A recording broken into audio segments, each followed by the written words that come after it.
Broadcasting live from the Business RadioX studio, it's time for Family Business Radio.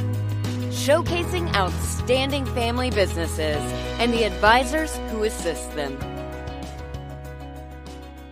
Good afternoon. This is your host, Anthony Chen, with Family Business Radio. Welcome to listening for another set of great guest stories as to how they created their businesses and kind of a bit of insight as to what they do behind the scenes. So we have two great guests today. Our first guest is Kham Inthirath with inThink Agency. Kham, welcome to the show. Thanks for having me, Anthony. So kind of share with us, what is it that got you into finding your company? So what's the background story? I worked, believe it or not, I was doing the Yellow Pages, if you guys can remember that. And it's kind of like that time of advertising and marketing, and this is with Verizon. And then we evolved to, they started to see the evolution of digital marketing in Facebook and Google and algorithms, and dating myself a little bit, right? And then they weren't transitioning quick enough, and the clients needed this. Businesses need modern marketing, and sometimes in some businesses like Verizon, or at that time, it kept changing its name. It was IDARC or Super Media. And I was complaining to my wife all the time. I'm like, oh, I wish they did this. Like, they're not doing this the way that they're doing. Like, I was doing research all the time on like proper, Google algorithms, and really geeking out on like how to do it the right way. And she's like, you have a choice, Kham. Either go find a company to work for or do it yourself. And I really took that literal. I'm like, do it myself. Didn't really consider it. And I wanted to do what I felt was the right thing. And I started my shop. Several clients followed me, and the rest is history. Mm-hmm. So it sounded like, was it a slow build as you're kind of seeing a shift in the market? Or was it just like one major event, or was it just that one conversation with your wife that made you go, you know what, I'm going to open up my own business? Several months, just clients complaining about things not getting done properly. And, I talked to the product director for the company, and it's like, hey, why aren't we doing it this way or this way? And she's like, it's hard to scale it that way. Not to their fault. I get it. They're a big organization. And it's the same problem you see with businesses now, like where if they're not pivoting, or I hate to use that word, but if they're not having a process in place where they can be agile enough, and you're not listening to the clients, your customers today, your business could fail, right? So I couldn't align myself and my personal reputation brand with a solution that is not going to help a business. So I started my own marketing agency, and we started as an SEO company, worked our way up. We started adding layers because we started to hear more like websites was a pain point, which is a beast of its own. Branding is a pain point. That's a whole, because you see agencies that specialize in each of those. As our agency actually has it under one roof, because businesses need all of those interconnectivity, and it's easier for us to control the quality if we're doing all of it. So we kept adding on, Anthony, as we saw needed. I mean, there's a lot of other aspects of digital marketing. It's so broad, but we picked whatever we felt was the most impactful to what clients and businesses are needing every year. So it sounds like, what was the first service or that pain point that your clients went with you, and then where are you now in terms of building up or scaling up your services? When I first started, I think most people ask, I want to be found on Google. I want to rank for this service in this town, and that's keywords. That's SEO, search engine optimization. There's a lot more layers to it. There's a lot of people that do it in different beginner level to advanced. What we're hearing now over the last year and a half, we actually added a layer of branding. Most businesses don't really actually know and how to articulate their brand or value proposition in the marketplace. People say, I've been in business for 30 years, or it's family owned. That's great, but that's not what resonates with those customers. It's like, what's the nuance? What's the benefit that, if you're a lawyer, what makes you different from all the lawyers? If you're an insurance person, if you're, financial advisor, all that stuff, right? So how do you stand out in the noisy crowd? And that's brand positioning. That's a foundational piece. So now that's a requirement that we do before we do any marketing. Because if you can't articulate a brand, then you're just going to get lost in the noise. Mm-hmm. So it sounds like back then, as you were starting at the SEO, as it was somewhat new, now it's kind of just a plain standard. What is the new trend you're seeing in the marketing space where it's the SEO back then, something that's new and go, you know what, not very much spoken about, but something that you kind of hearing in terms of demand? People are looking to try to understand, some people call it demand gen, inbound marketing. That's always been around, but the level of sophistication that we're seeing with the evolution of technology and analytics and consumer data, what we're seeing is utilizing analytics and data and consumer behavior, and why Netflix, right, can make suggestions. Why you go on Amazon, it's making suggestions. That's the expectation now. We're seeing AI involved in the full customer journey. And these tools are they're expensive, but they're really also affordable for small businesses too. It's just knowing that it's available. So we're seeing that trend where businesses, especially now more digital, right, from 2020 to now getting into 2021, people are forced to this, quote unquote, digital transformation. What does that mean?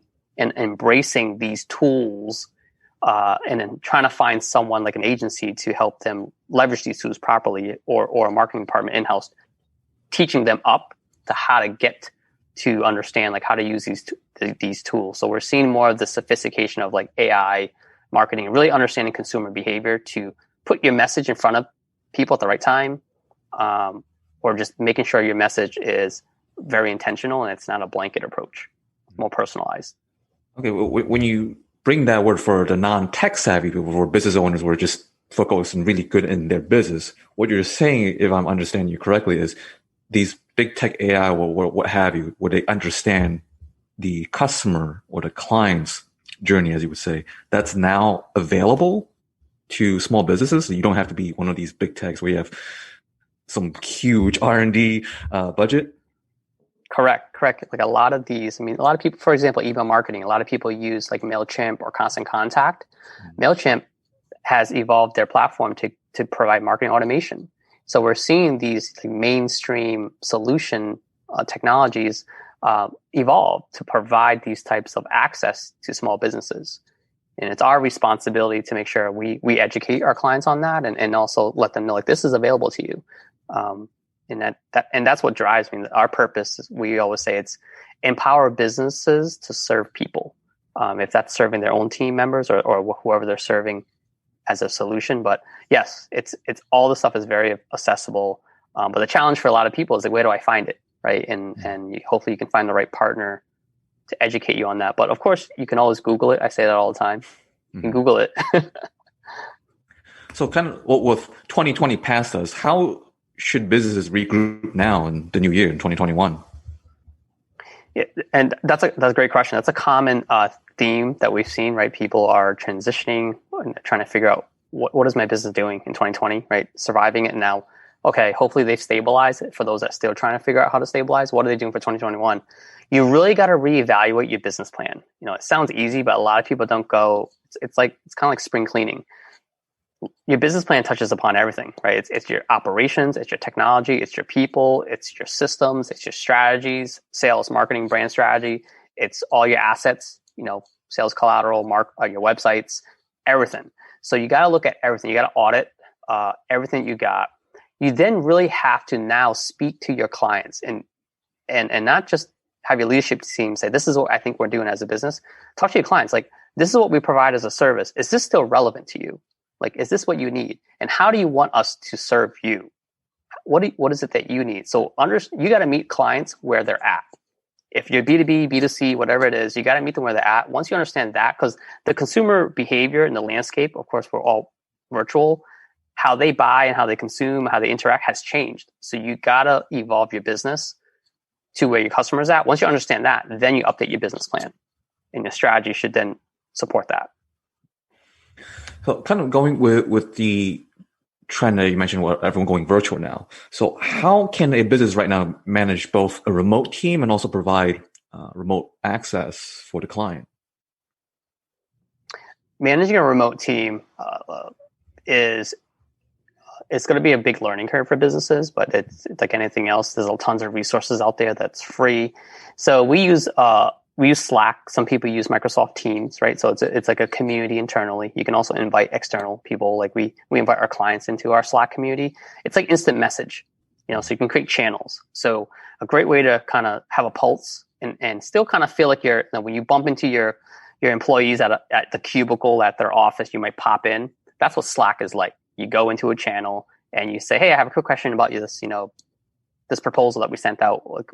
So instead of sending emails back and forth, that's a great way to communicate with people. And it feels like you're in this office setting the closest you can, right? Without being in person. Then you also create channels that have some culture in it. So we have a channel that's called babies. We have a channel that's called mindfulness. We have a foodies channel because we have a lot of people that like food. So like, how do we humanize the experience virtually and kind of have a commonality? So not everything's business, but like we're still people. So we'll put pictures of like what we ate for lunch and people comment on it and people share recipes. So now you're building this virtual culture, but it's also professional. And we use tools like Toggle and Harvest. Those are great softwares where you can manage what are people doing every day. I think for a lot of managers, the challenge is like, I don't know what my team members are doing because of course they have kids or parents or pets or they're at home. You're not looking to micromanage. That's not what it's used for. It's really just getting a lens on what they're doing so you can remove obstacles. If you're seeing like, there's a pattern from 10 to 2, they seem like they're not really online or they're tied up. So now you can have a conversation. Hey, what's going on from 10 to 2? Is there anything I can help you out with? Oh yeah, my kids are doing like virtual learning, yada, yada. Okay, great. Well, how can I work with you? So now you're having a productive conversation and providing empathy and sympathy to your team members of how to work remotely. So these are just some quick tools that you can use, and your clients can also be brought into this virtual world as well. So you can now feel like you're providing another level customer service because they can just quickly reach out to you using Slack. Mm. That's funny because that's segues right into the next question is, what is kind of the one thing a leader should focus right now for this year in terms of helping the business grow? You got to focus on your people. It sounds easy, but it's a lot deeper than that. Because you can have processes and systems in place, but they're only as good as the people behind it. We went through this actually in Q3. We had some turnover, right? So we didn't know if we had the right people in the right seat. And what you're trying to figure out as a leader is like, do I have the right management team? Do I have the right structure? And a lot of people are reevaluating that right now. They're really trying to understand, because that manager who's might have been really great face to face in an office setting might not be good or effective in a virtual setting managing a team. And that's just the reality. As much as they've been with you for 10 plus years, you got to look at the org structure and the accountability chart of your business and figure out who's the right person to run these departments. And we use a program like Predictive Index, which has really helped us get a list. It's almost like Myers-Briggs or DISC. So it's almost like a personality, but it's more like a driver tool. So it lets us know who is in the right position based on their character, if that makes sense, Anthony. And that's really drastically helped us with retaining our team, elevating our team members, self-awareness for our team members, communication, and hiring new people, because we plug them through this tool that's really helped us elevate the right people that aligns with our culture. Mm-hmm. So I hear a lot about these new tools, or might have been around forever, and businesses are trying to adapt. And as you brought up the term, especially from last year, a lot of businesses are more or less being pushed to what's called digitally transform themselves.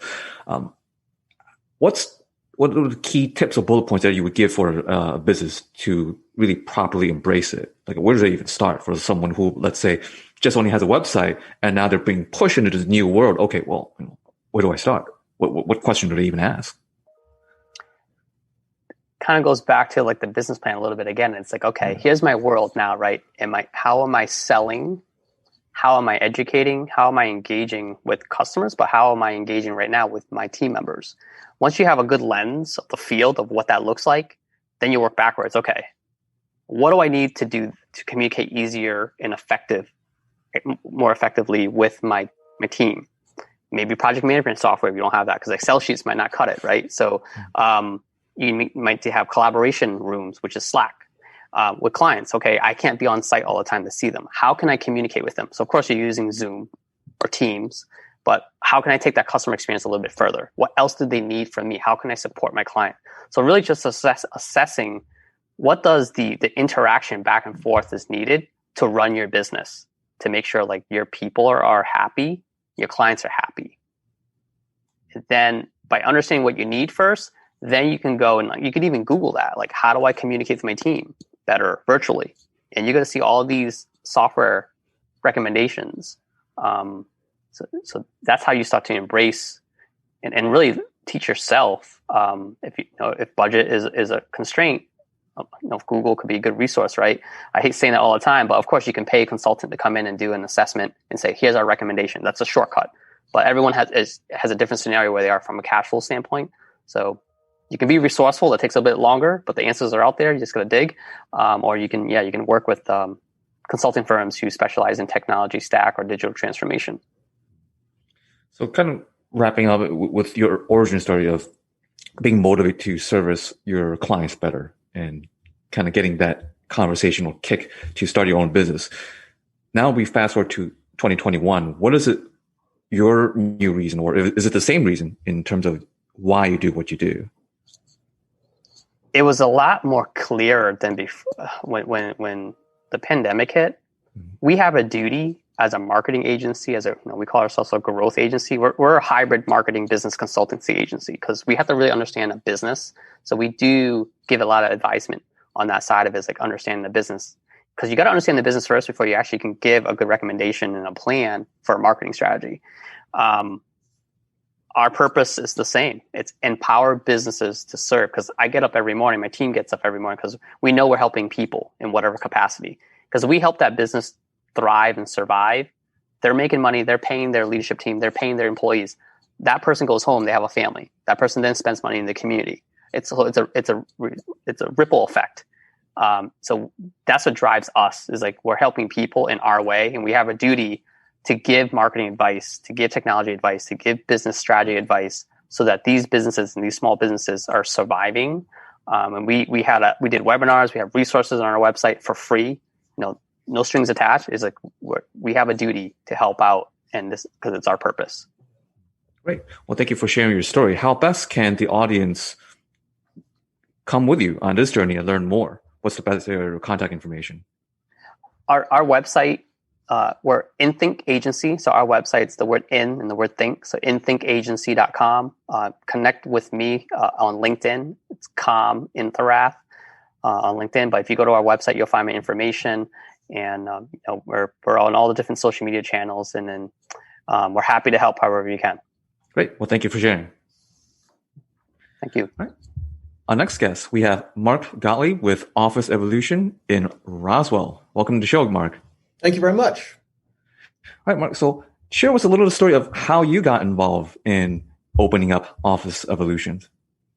Okay. Well, I've had my own business for the past 25 years, which in the real estate development area.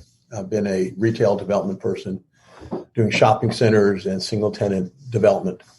I've done a lot in Roswell, mostly Southeast, but lived in the Roswell area for 25 years. So locally born and raised, sort of. The office we bought that we converted the Office Evolution in was my old client CVS's regional headquarters. So I used to come here every week for many years. So familiar with the property.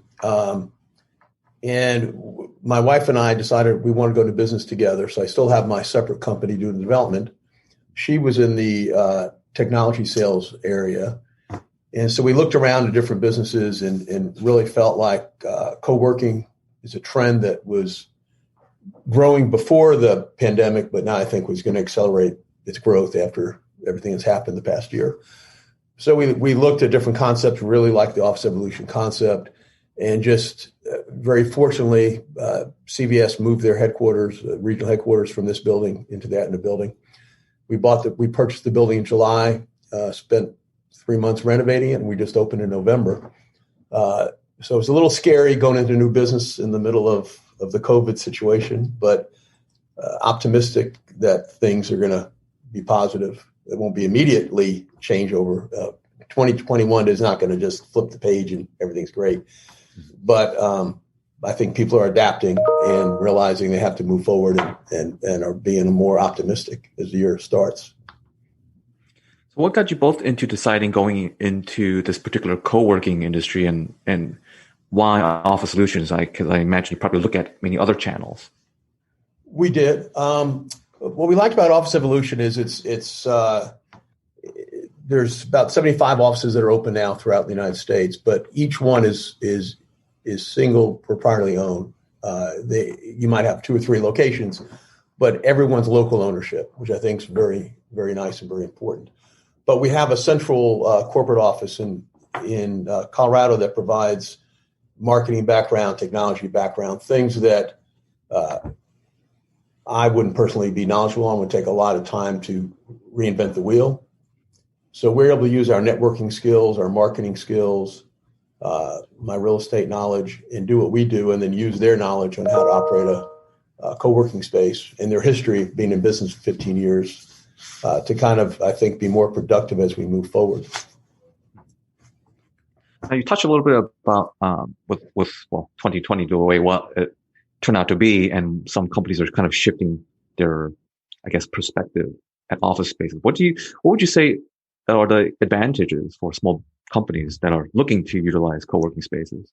Well, I think, prior to 2021, or prior to COVID, not 2021, co-working space was very practical for startup, smaller companies. When I started my business 25 years ago, I actually was in a small co-working space. It wasn't called co-working, but it was a building that had 6 offices and a common secretary. And that's how I started with myself and my partner. And as we grew, we ended up hiring more people. We ended up leasing our own office, and eventually buying our own building and building our own office.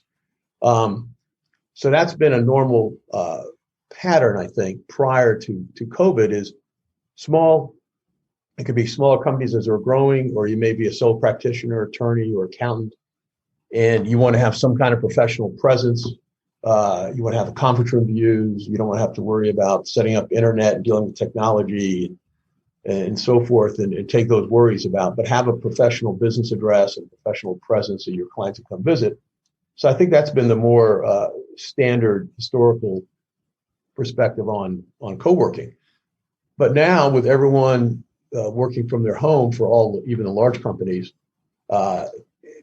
people wanted to get out of their house. It's not efficient. It's efficient. People have liked it. I think there's 2 sides to this. People have learned, and companies have learned, that you can work effectively from your home. You can work remotely and not have to be in the downtown office. But after a while, you do need some kind of interaction with other professionals and other business people. It is distracting to have, I think you mentioned earlier, the dogs, the kids, everything else going on in the home. So it is good to have somewhere you can go. It may not be every day, but it is good to have somewhere to go. If you might have a big Zoom call with 50 people, well, you want to be somewhere you can focus. You want to have a meeting. You want to have a professional place to have a meeting. You want to go to a Starbucks, or you can't do that in your house. So I think it's those folks are saying, hey, this works. I don't want to drive an hour to downtown, or I'm in Atlanta, to Buckhead or downtown from a suburb. I can work effectively. The company's functioning effectively, but I need a little something in the middle. So I think we have folks that have joined up with us that are working with large companies that their offices are not opening up yet. It may be 6 months they open. I think when this started, people thought end of the year everything would be opened up. Then it went to March. Now a lot of larger corporations, enterprise companies, have pushed to June. So they're now coming out of their houses and saying, okay, I got to go somewhere. So they're renting maybe on a short-term basis.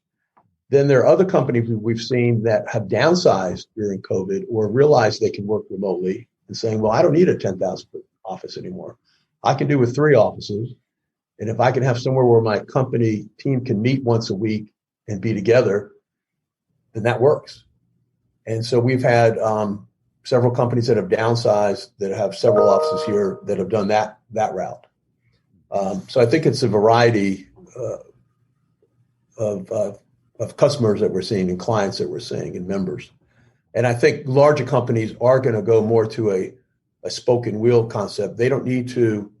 I think historically, large companies have rented 5 floors in an office tower. So you're signing a long-term lease. It's a huge financial investment. And then you're subject to the up and downs of the economy, up and downs of your sales volumes.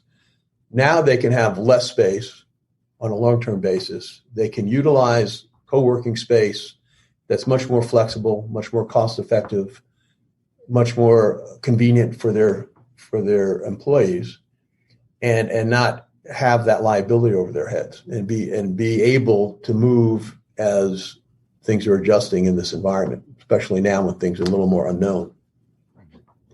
That kind of segues into the next question in terms of what's the trends for these larger companies. And you brought up the issue, let's say commuting, driving maybe an hour, for some people 2 or 3+ hours. I mean, me coming in from New York City, I'm more acquainted with traffic than I really would like to be. So do you see a change, as you kind of brought up a little bit, with companies or larger companies could have shifting away from one large central location into more of a kind of a suburb area, let's say a Roswell area?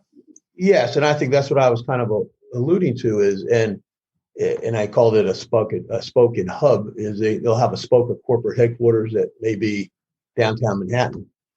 But if you live in Connecticut or New Jersey or Westchester, you may save the hour on the train coming in, work effectively in an office near your house, and maybe you come in for a weekly meeting or a monthly meeting. That also has just saved a huge amount of long-term investment or really liability from your company.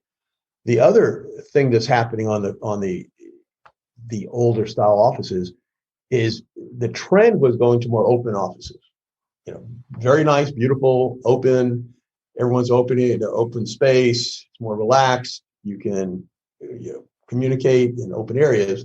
Now with the COVID situation, it's completely reversing that trend, and they're going to more. You have to space out 6 feet in every direction. You're having to go in the elevator every day where everyone else is going in. You have to park in a parking deck.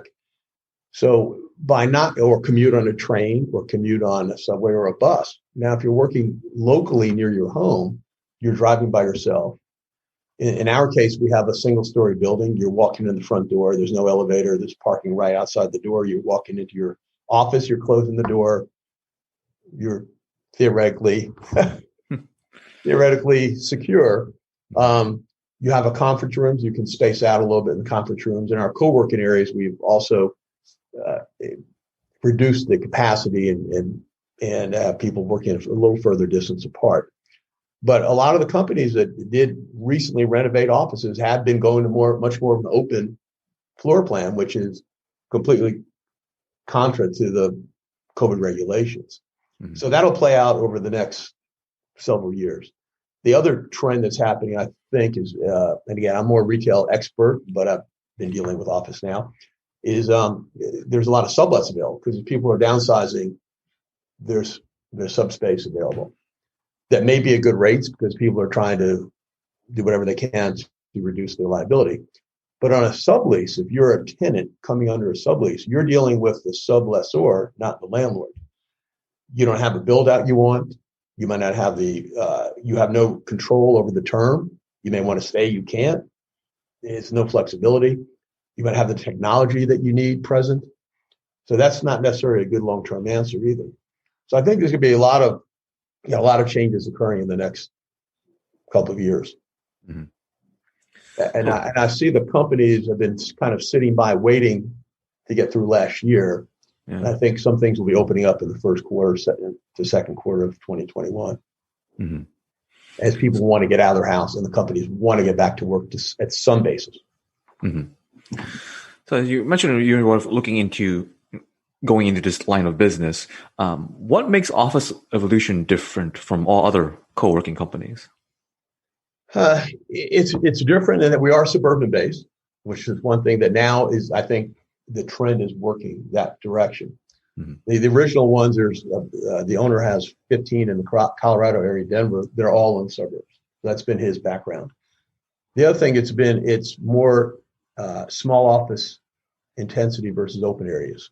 So when we designed our building, we designed it with 40 private offices with some co-working spaces and 3 conference rooms and a meeting room, but primarily private offices, which is different than the WeWorks concept and other concepts that were expanding and very popular was more open space. Hmm. So we've been more focused on suburbs, smaller companies and entrepreneurs. And again, I think having each office privately owned by someone in the community, I think is a big factor to me. Mm-hmm. So kind of looking into the future, bit of a crystal ball here is what is kind of in your projection, what is the office outlook as of for this year? And let's say we fast forward in a post-COVID situation. Yeah, I think there's, as you said, two parts of that. There's the COVID factor, which no crystal ball on that. I think even with the vaccines coming out, I think that's going to be with us for most of the year as far as, and it varies by states. I happen to be in Georgia. Georgia's been very liberal in its policies. Other states like New York, where you are, Pennsylvania, California, have been very closed off. In Colorado, where home office for Office of Evolution is, a lot of the offices there have been closed because of regulations. So I think there's a local regulation factor of it that will loosen up as the year goes along. But I think there's going to be a permanent redesign of the type of offices that have been existing, as far as more closed offices. People are going to want more convenience because they're getting used to being home. They're going to want to have less commutes. They're going to have a feeling of more kind of control over their life. So, one of the benefits for our employees and one of our members, they love being able to go home for lunch. They love being able to go see their son or daughter's soccer game, or being convenient in that respect. But we're open 24/7. So if they want to come in, after the game and come work, they can come work. But they're only 5 minutes from their house and not driving 45 minutes to an office. So I think there's the COVID issue that we have to get over, which hopefully we all will get over that and there'll be some solution. But I think there's also a new awakening of companies realizing, hey, I don't have to have everyone working on the same office. And, I'm talking to you, you're in New York and I'm in Atlanta. Well, obviously this is technology, this is happening. But companies now can hire people anywhere and work pretty effectively. You can hire the best talent. I may be in Atlanta, you may be in New York, but you might hire me to do a job. And we can communicate via Zoom or like we're doing right now over the phone. And it's effective. So I'm going to be working near my house because I don't have to live in New York and work. So I think that's trend will continue. And I think will snowball. Well, just a quick one. I used to live in New York City. Now I'm living in Georgia. I actually landed in Roswell. I actually landed in Roswell. That was the first place I moved down to. Well, if you want something funny, I grew up in the Bronx, so there you go. Oh, okay. Well, for me, it's in Queens. All right, so we both know. All right.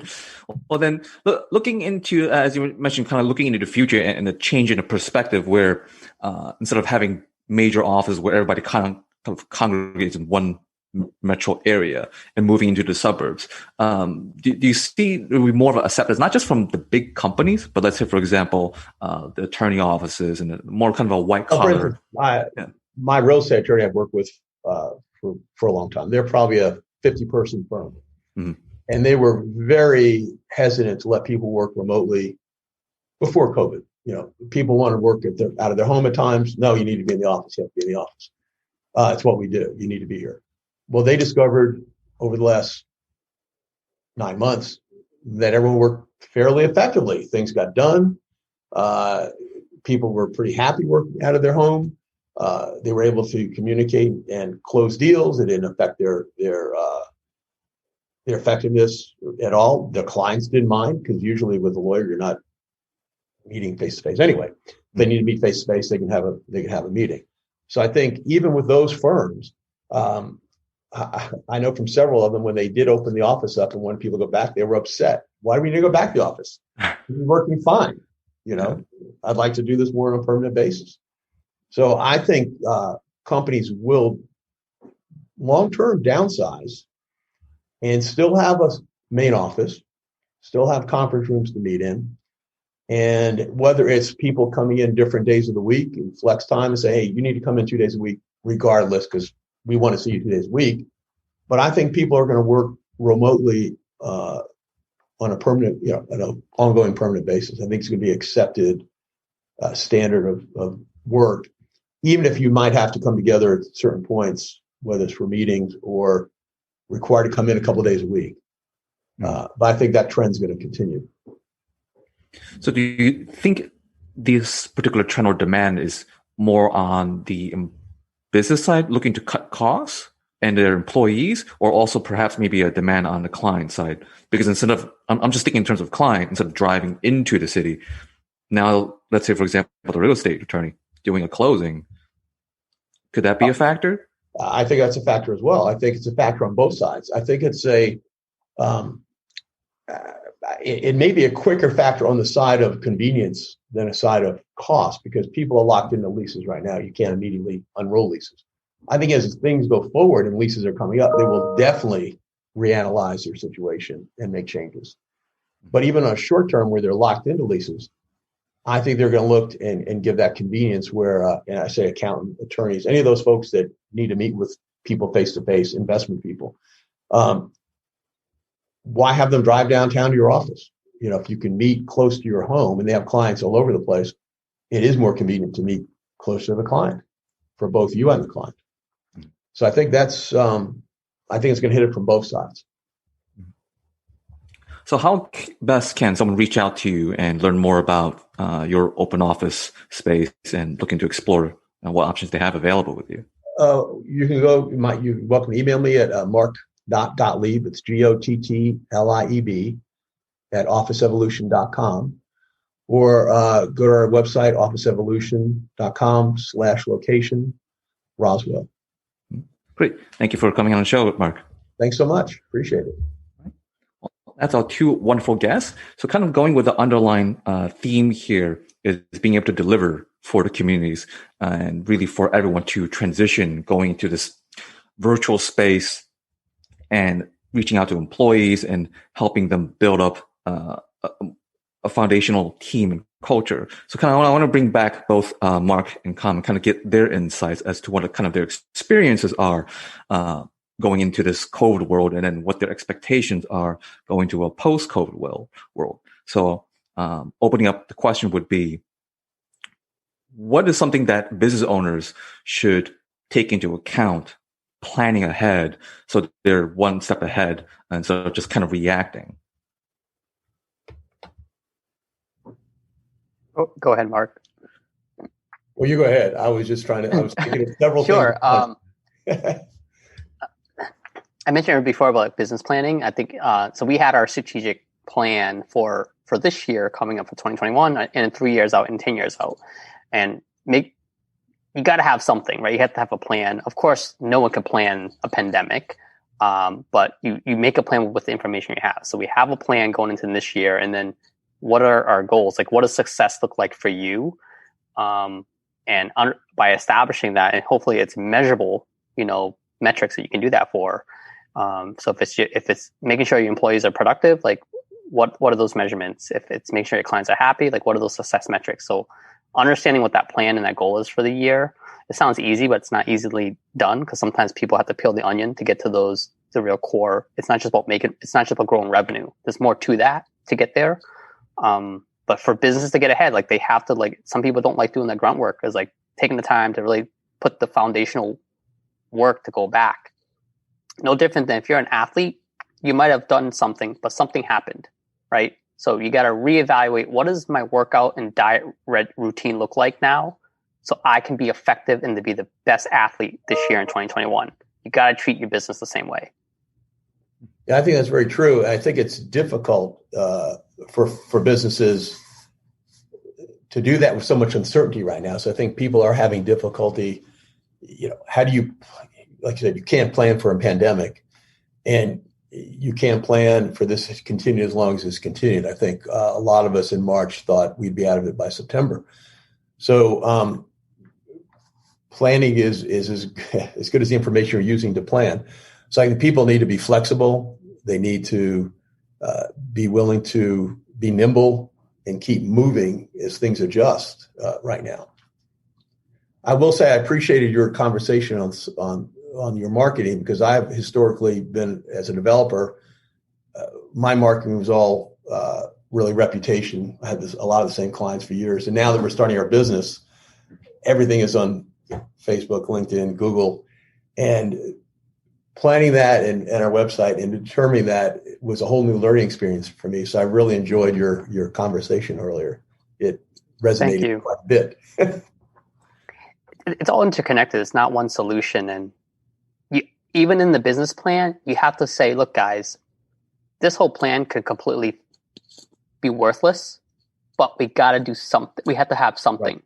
You can't just make an excuse and say, well, it's unknown, so like I'm not even going to try to do a business plan.